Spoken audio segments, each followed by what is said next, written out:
নমস্কার দর্শক বন্ধুরা, আমি রঞ্জনাস কিচেন থেকে আবার আরেকটা নতুন রেসিপি নিয়ে চলে এসেছি। রুই মাছের কোরমা। দেখতে পাচ্ছেন রুই মাছ, এটাকে আমি এবার মাখাবো আর কি। নুন দিলাম, হলুদ দিলাম, কাশ্মীরি লঙ্কার গুঁড়ো হচ্ছে 2 চামচ তেলের সাদা তেল দিয়ে এটাকে আমি ভালো করে মাখাবো। মাছগুলো ভাজা হয়ে গেছে। দর্শক বন্ধুরা দেখতে পাচ্ছেন এখানে এই যে কাঠবাদাম, কাজু আর হচ্ছে কিশমিশ, আর এখানে আছে কাঁচা লঙ্কা। এগুলো একসাথে পেস্ট করব, তার সাথে টক দইটা দিয়েও পেস্ট করব। একসাথে পেস্ট করে নিয়ে আপনাদের কাছে ঘুরে আসছি। এই যে পেঁয়াজটা দেখছেন, পেঁয়াজ ভাজা, এগুলো সব একসাথে মিক্সিতে পেস্ট করে নেব। দেখতে পাচ্ছেন এখানে কাজু, তারপরে হচ্ছে কাঠবাদাম, তারপরে কিশমিশ, টক দই আর পেঁয়াজটাকে যে ভেজে নিয়েছিলাম সেটাকে ভালো করে পেস্ট করে নিয়েছি। এই যে এখন তেলের মধ্যে দেব হচ্ছে গোটা গরম মশলা, দারচিনি দিলাম, যে এলাচ দিলাম,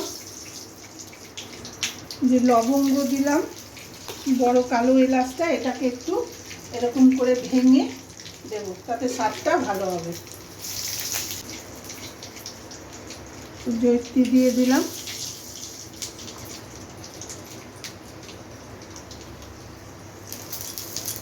দেখতেই পাচ্ছেন আপনারা।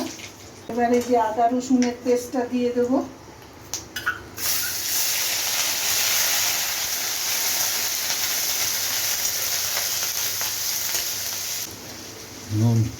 নুন দিলাম, স্বাদ মতন নুন দিলাম, হলুদ দিয়ে একটু নেড়ে নেব। আগে মশলা দেব না, যাতে আদা রসুনের কাঁচা গন্ধটা চলে যায়। একটু ভালো করে ভেজে নিলাম। এবার কাশ্মীরি লঙ্কাটা দেব কালার হওয়ার জন্যে।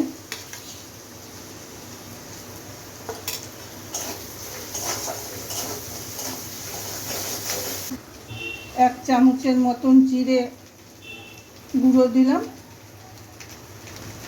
আর 1.5 চামচের মতন ধনে গুঁড়ো দিলাম।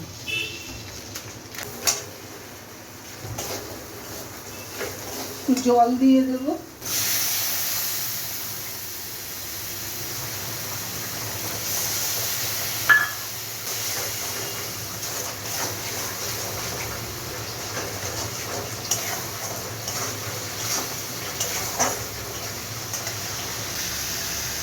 মশলাটা যখন তেলের থেকে ছেড়ে যাবে তখন এই পেস্টটা দিয়ে দেবো।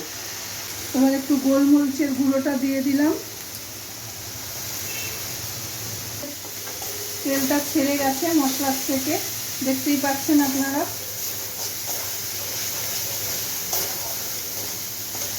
এবার এই পেস্টটা দিয়ে দেব, জল দিয়ে দেবো।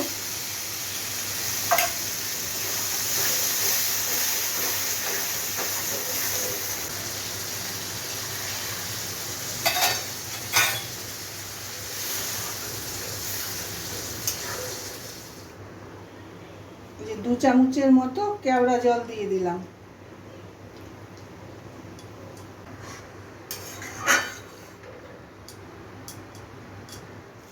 এই যে দেখছেন বন্ধুরা, ঝোলটা ফুটে উঠেছে।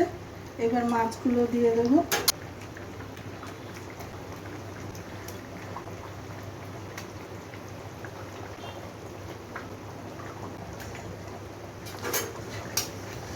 আর একটু ফুটে উঠলে গরম মশলা দেবো, গরম মশলা দিয়ে নামিয়ে নেব।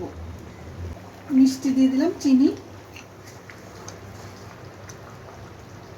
হয়ে গিয়েছে। দর্শক বন্ধুরা কেমন হয়েছে একটু বলবেন আপনারা। দর্শক বন্ধুরা আজকে রবিবারের স্পেশাল ছিল যে রুই মাছের কোরমা।